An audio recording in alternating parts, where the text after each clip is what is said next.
أعوذ بالله من الشيطان الرجيم. بسم الله الرحمن الرحيم. الرحمن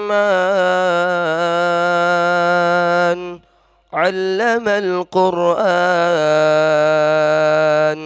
خلق الإنسان علمه البيان. الشمس والقمر بحسبان والنجم والشجر يسجدان والسماء رفعها ووضع الميزان ألا تطغوا في الميزان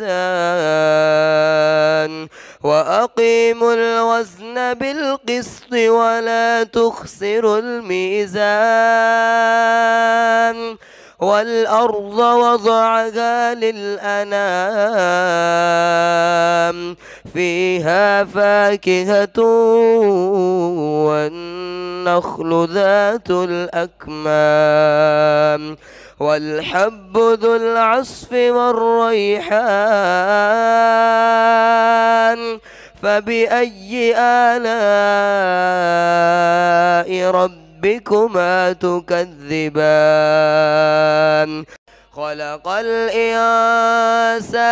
من صلصال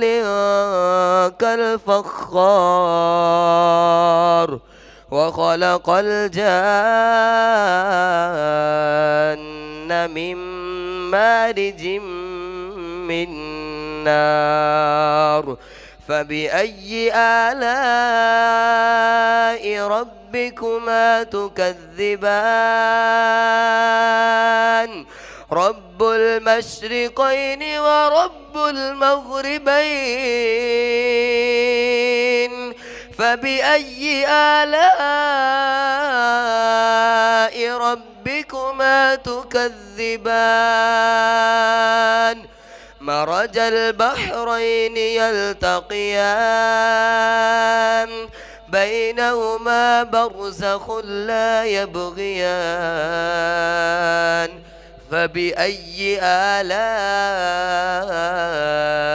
ربكما تكذبان يخرج منهما اللؤلؤ والمرجان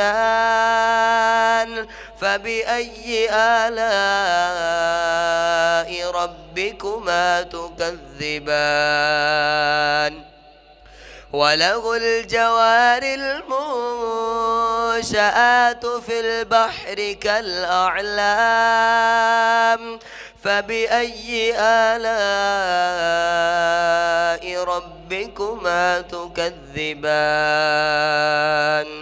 كل من عليها فان ويبقى وجه ربك ذو الجلال والإكرام فبأي آلاء ربكما تكذبان يسأله من في السماوات والأرض كل يوم هو في شأن فبأي آلاء ربكما تكذبان سنفرغ لكم أيها الثقلان فبأي آلاء ربكما تكذبان يا معشر الجن والإنس إن استطعتم أن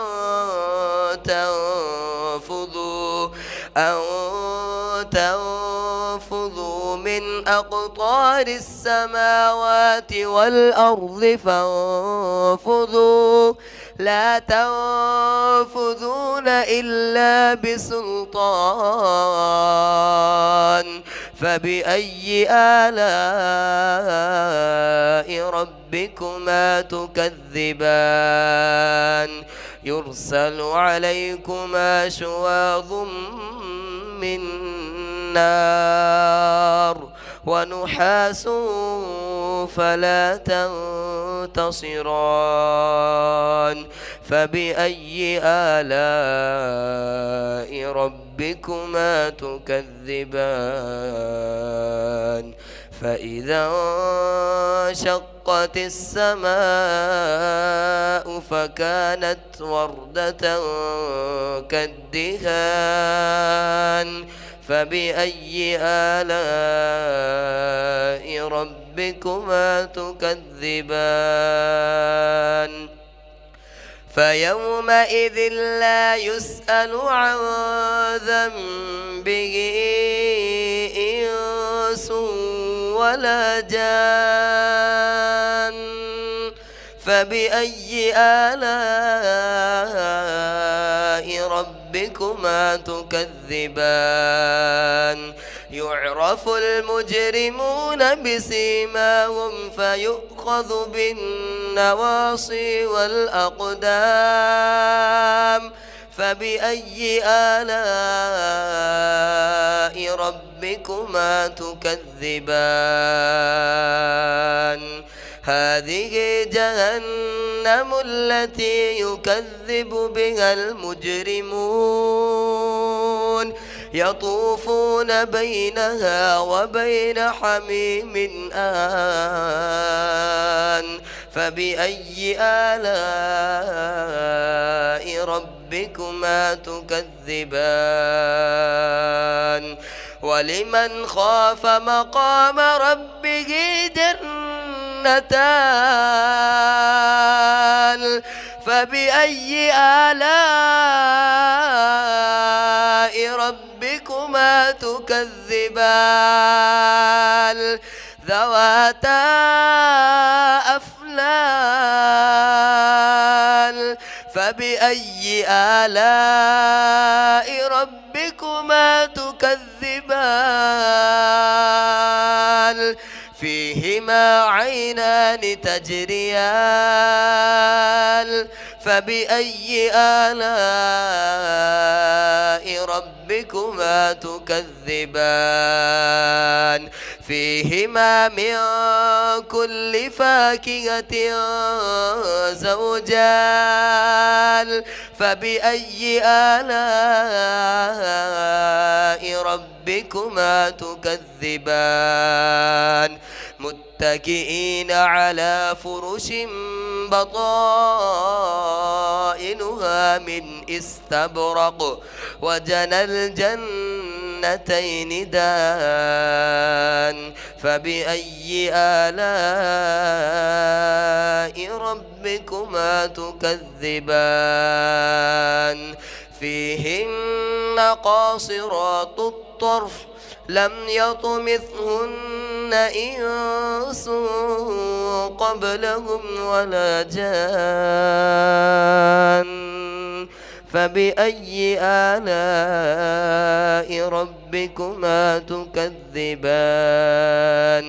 كأنهن الياقوت والمرجان فبأي آلاء ربكما تكذبان هل جزاء الإحسان إلا الإحسان فبأي آلاء ربكما تكذبان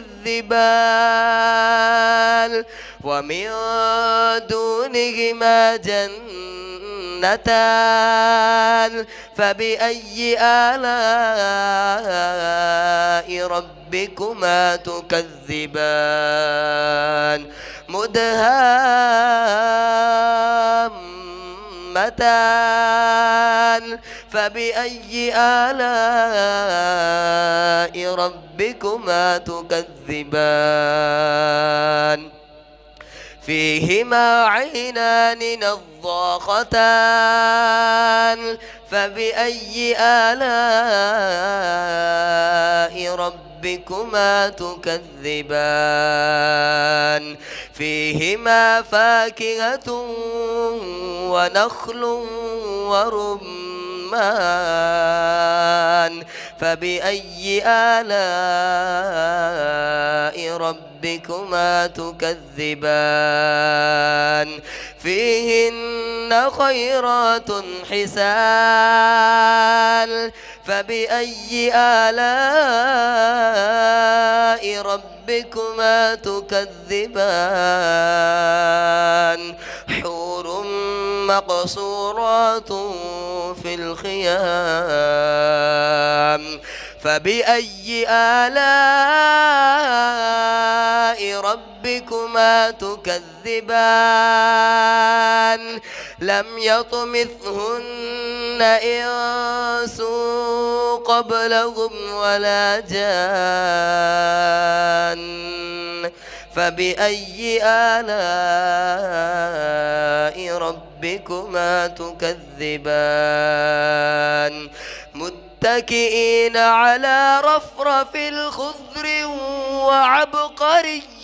حسان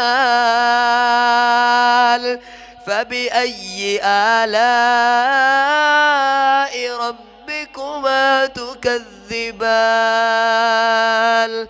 تبارك اسم ربك ذي الجلال والإكرام.